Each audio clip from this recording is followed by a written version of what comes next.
got no place to go. If I follow my mind, I know I slaughter my own. Help me, I'm the prisoner. Won't you hear my plea? I need somebody, yeah, to listen to me. I beg you, brothers and sisters, I'm counting on you, yeah.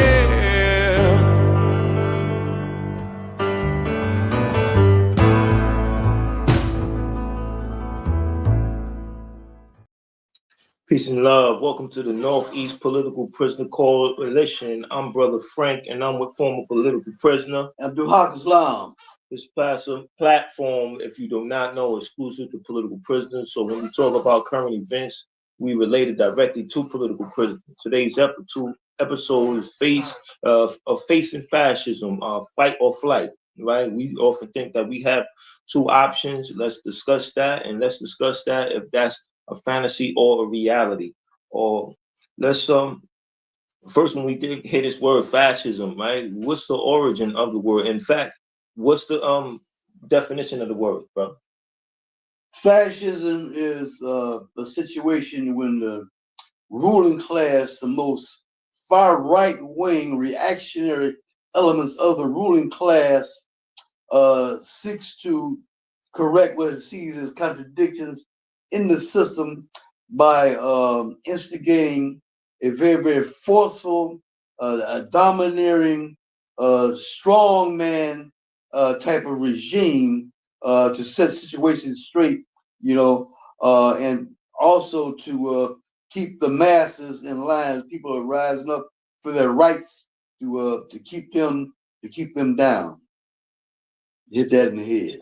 So when we talk about fascism and we have to pinpoint it to a historical moment, often from my personal research, I see that they directed or they use Mussolini as a fascist and what happened during that time and how he was dealt with. That the military, the agent of a dictator, one of the agents is going to be used to, oppress or suppress those who are resistant, right? So you could be executed by the military, right? But there's also other forms of you being dealt with, right? Now, fascism is taking place. Now, if there was a certain portion of the population that's homeless, now under fascism, there's going to be more. If there was a certain portion of the population that was incarcerated under fascism, there's going to be more. Right, and you know that all people need food, clothing, and shelter to sustain life. And under fascism, that people are going to have a hard time obtaining that, and less of that. And what's going to happen is going to lead to cases where people are going to die. So you're having different ways of people being victims or casualties of this. And I think that when we identify that and realize that, then now people need to be alarmed. Now people really have to say, do I really have a choice in this matter? Do I really have the choice of not fighting back? Right? You have to fight for your very survival. And I think history teaches us that there were people that fought back. There were people in the Black Panther Party. You know about Mutulu Shakur, you know about Sekou Odinga, and other political people. Prisoners, yeah. Other political prisoners, right? Our political prisoners, they were advocates for our freedom, advocates for our people moving forward. And because of that, the state strikes back. So I think that when we talk about fascism and we talk about our political prisoners, we're talking about, a proper response to that. People need to be aware of that and do something about that. You were talking before, as we were engaged in our preparation for this, about Trump and Trump utilizing certain people as he prepares to be president. So talk about those people and their background and why we need to be very concerned about who these particular people are. Yeah, indeed, Trump is a fascist, and all of those situations that you talked about a few minutes ago, political experts are predicting that all of that will materialize under Trump. Loss of wages, um, police terrorism, a strong man, um, gifted education. For example, Trump is very much against diversity, equality, and inclusion, which protects the rights of people in all those vital areas, in terms of income, employment, fair treatment, and obtaining justice. Trump is very, very much that against that, and a great number of the people affected by that are Black people. So it is incumbent upon Black people, to stand up and fight back. The title of today's presentation is Fascism, Flight or Fight. People can fight fascism, or they can strap on their combat boots and fight it. You understand? A form of flight. One form of flight is, to act like, ain't nothing happening. To go out party, getting drunk, and don't even think about what's happening politically. What's happening in terms of the people in power making decisions that affect your very life. Example, your life expectancy. The life expectancy of a Black man being 10 years less than that of a white man. It's people that sit up and make decisions, who are in power, and their decisions directly affect us. But, some of our folks will go into flight against that. Another form of flight, which is not to oppose it, but to join it and thinking that you'll get some benefits from it. Sometimes when I see Black people walking down the street with a Trump on his T-shirt, I get so mad that that they could carry me off to the nut house. You understand? Because I don't see it. But people think that by helping the enemy that they'll get some type of little dog biscuits, and so a form of flight, people can become informants, collaborationists, right wingers themselves. I looked up, I saw that 20% of Black people voted for Trump. So that's a form of flight,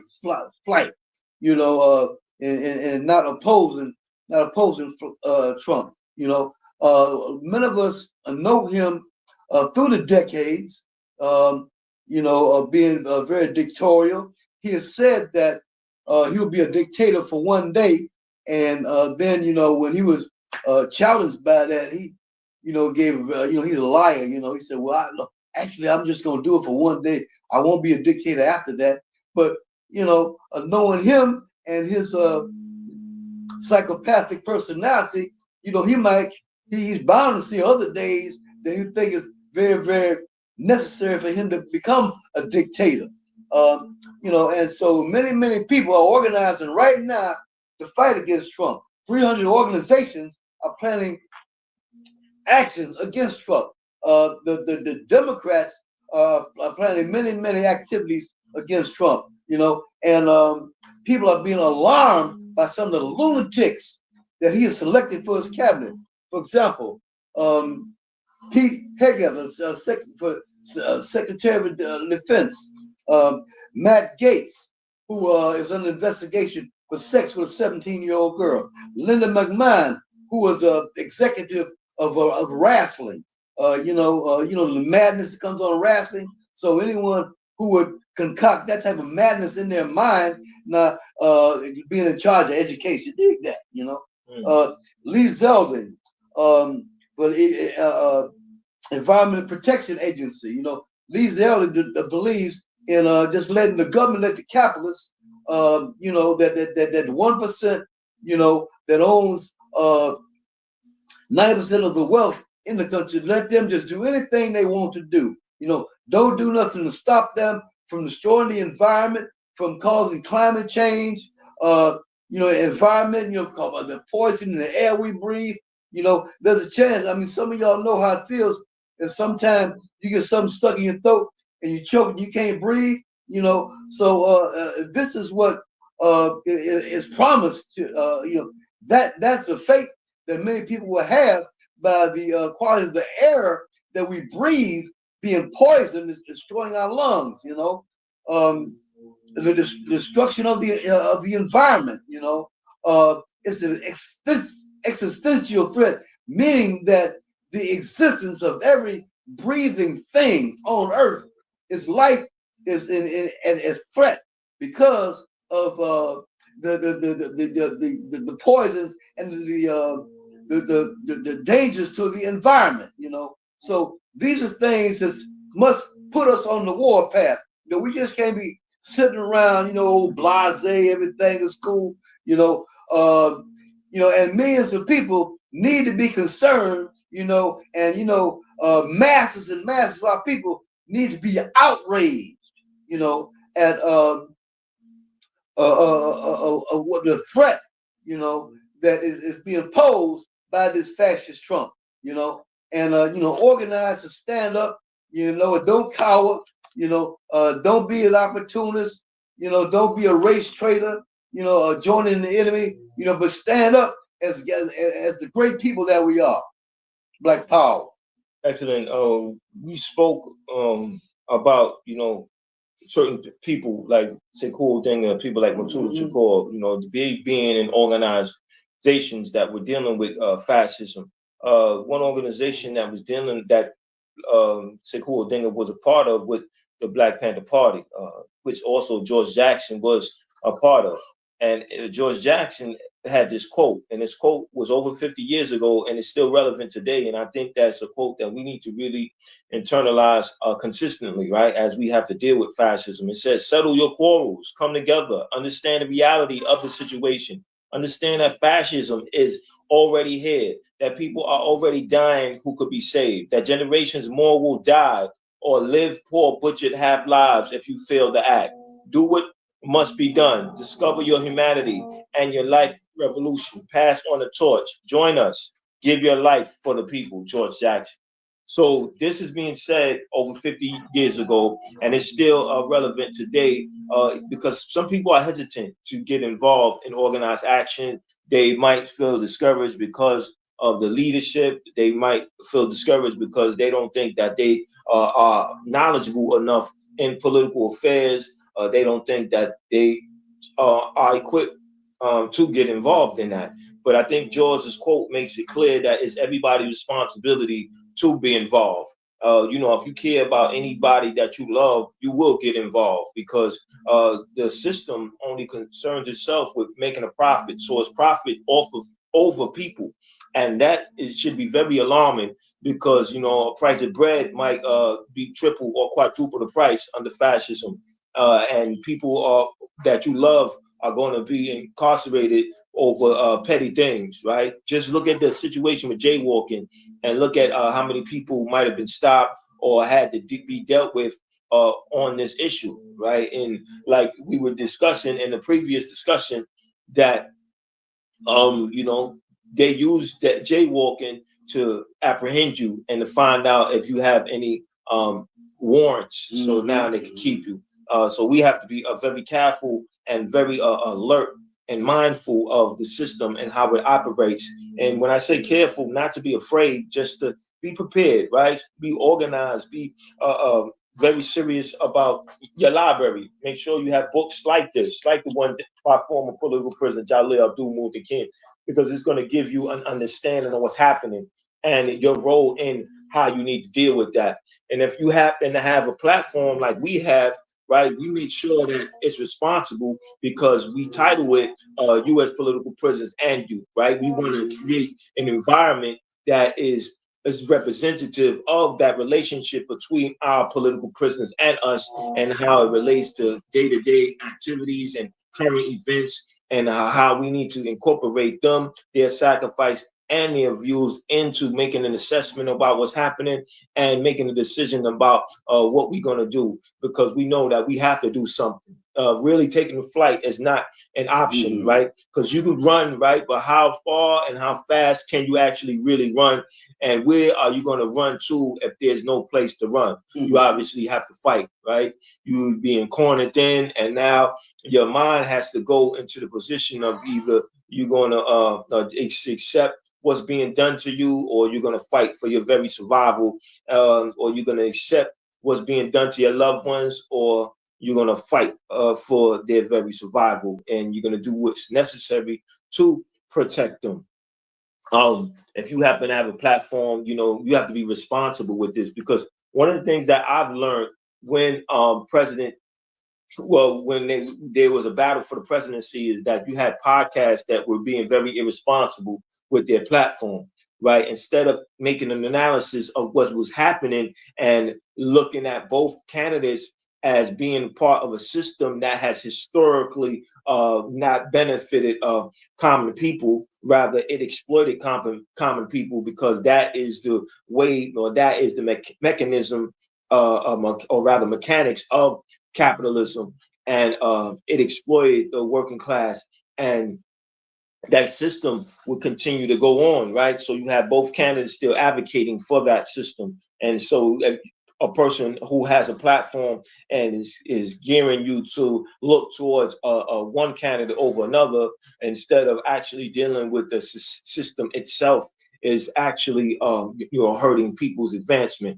So we have to be very mindful of those who have those podcasts and putting out the wrong information, or being very irresponsible, because they are actually following the capitalist idea about finding ways to make profits, right, and not really being responsible for that.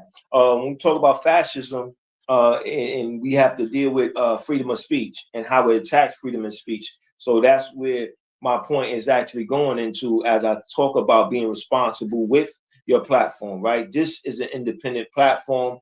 We salute Black Power Media for allowing us to be on this. So we say support this platform, subscribe to Black Power Media, share it with your friends, and do what's necessary to advance this.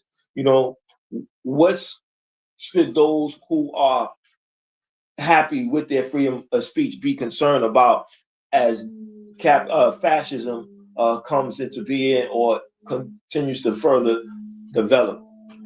That they should, educate themselves to know the truth, to discover facts, to to research and be able to discern the difference between truth and falsehood, and to speak the truth, and understanding the truth is a very, very great power, and that the enemy relies on telling lies, you understand, and misleading the people, and in this phase that we in right now, we are subject to a fascist who's one of his attributes is to create fantasies, to mislead the people, So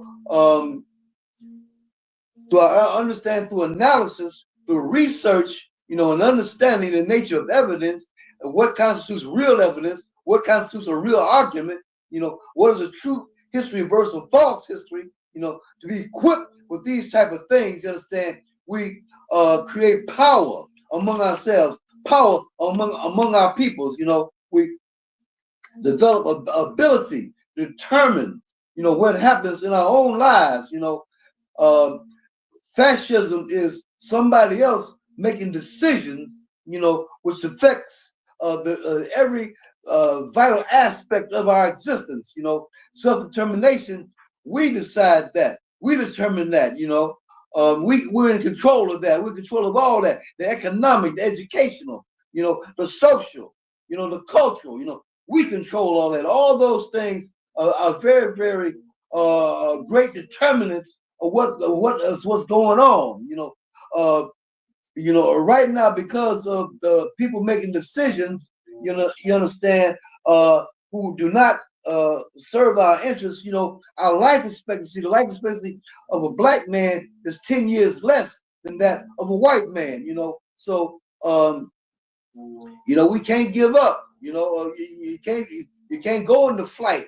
You know, giving up. You know, covering up your eyes and your ears. You know, and act like ain't nothing happening. You know, because when you do that, you know, you have no protection. You know, and like Brother Frank said, they come with free speech. You know, right now there's a bill to combat organizations, nonprofit organizations who speak the truth to power. You know, they try to come at their finances. You know, and we're such an organization such as that. We would like they would like for us be telling the truth to the people. You know, and you know, we advocate those type of things that it can make us rise up as a people, you know, to us to rise up to the greatness that we are as a people, you know. And the enemy don't want that. You know, the enemy wants to squeeze every dime out of us and become extremely rich and keep the riches in the hand of that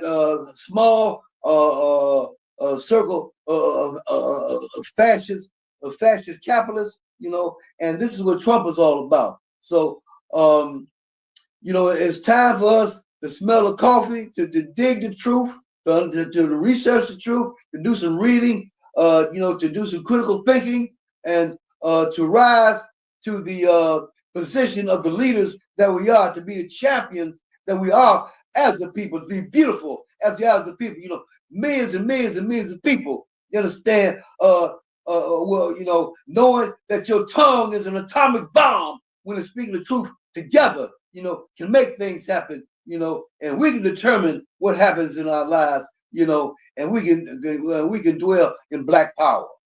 When I think about like fascism and historically how it's been fought, right? You know, we talk one way with the Black Panther Party, they were standing up, and then you talk about with Mussolini, and you talk about World War happening, right? And it's a military presence, and one military is fighting another military to deal with it in that aspect.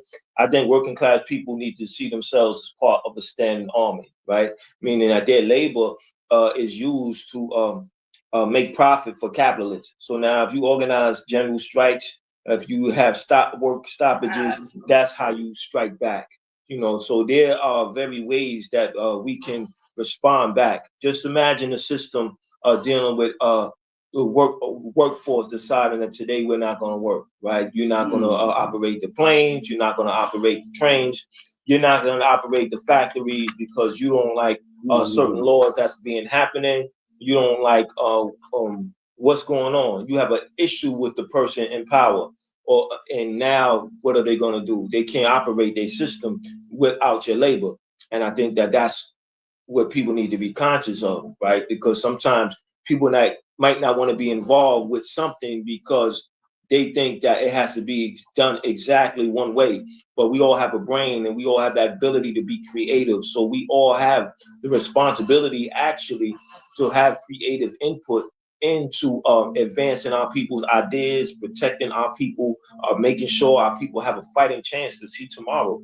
And that's done by us exchanging our resources, deciding that, you know, I might not come to a program, but listen, I'm going to donate some money. I might not come to a program, but listen, I got a vehicle to drive somebody to a program. I could drop them off. I might not come to a program, but listen, I could make something to eat for the people at the program. I might not come to a program, but I have access to a printing press or some other means by which you can produce your propaganda, and I can help out that way. My point is that what resources that you have that can give to organizations to advance their ideas until the time that you're ready to do more, because this whole attack on us, fascism developing, everybody needs to take a role. Everybody needs to see it as, listen, I'm part of a whole. I can do something to help those who are on the front line.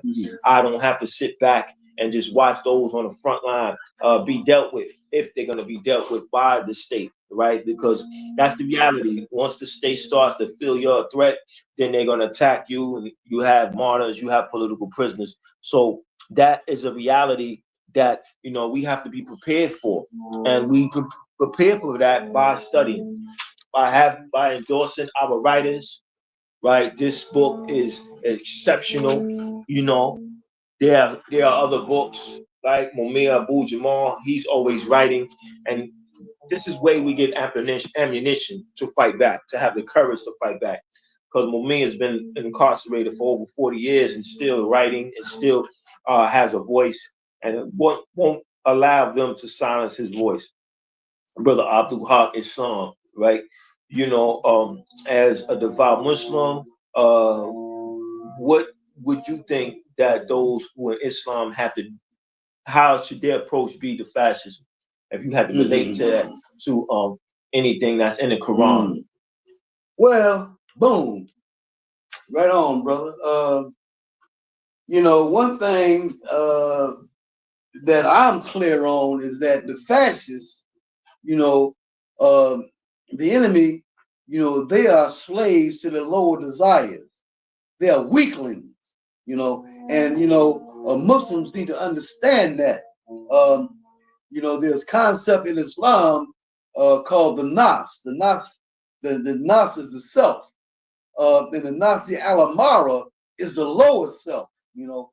And those who have no control over the lower self live on the level of their lower desires, their lower animal desires, the basic desires. And these people can be enslaved, you understand?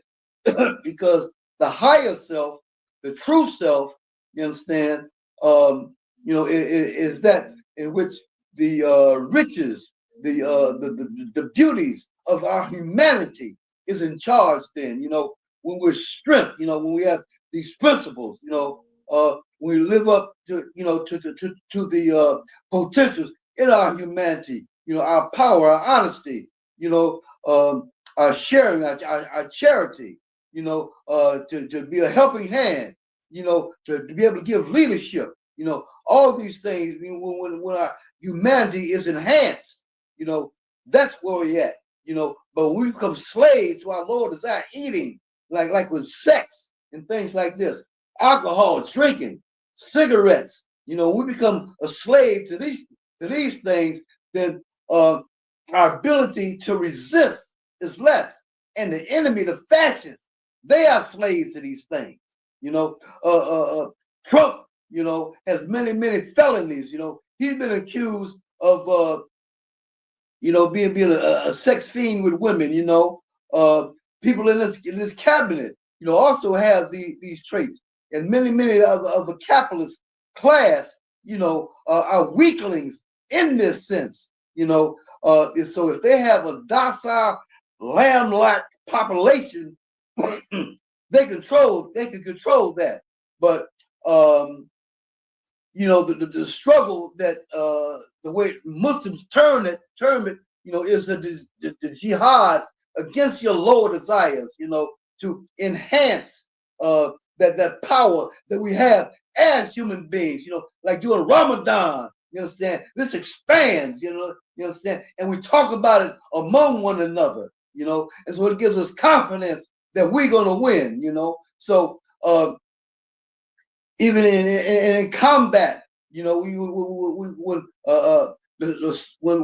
when people have that fearlessness, you know, don't work, you know, we're thinking about paradise, you know, if they're martyred, 72 wives if they're martyred, and that type of thing, you know, they become an unstoppable force, you know. So my message to the Muslims is be strong, practice pure Islam, you know, and to be example, you know, to always conduct yourself in ways that are appropriate to who we are, you know, and you know, to spread the truth, you know, and the truth is gonna win.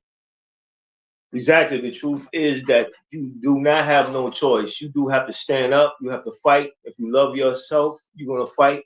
If you love your loved ones, you're gonna fight. And there's ways that you could fight, but make sure that you stay focused, stay disciplined, and stay committed today, tomorrow, and the day after.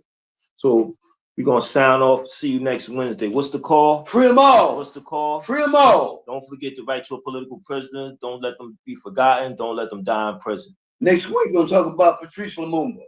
Peace. Peace.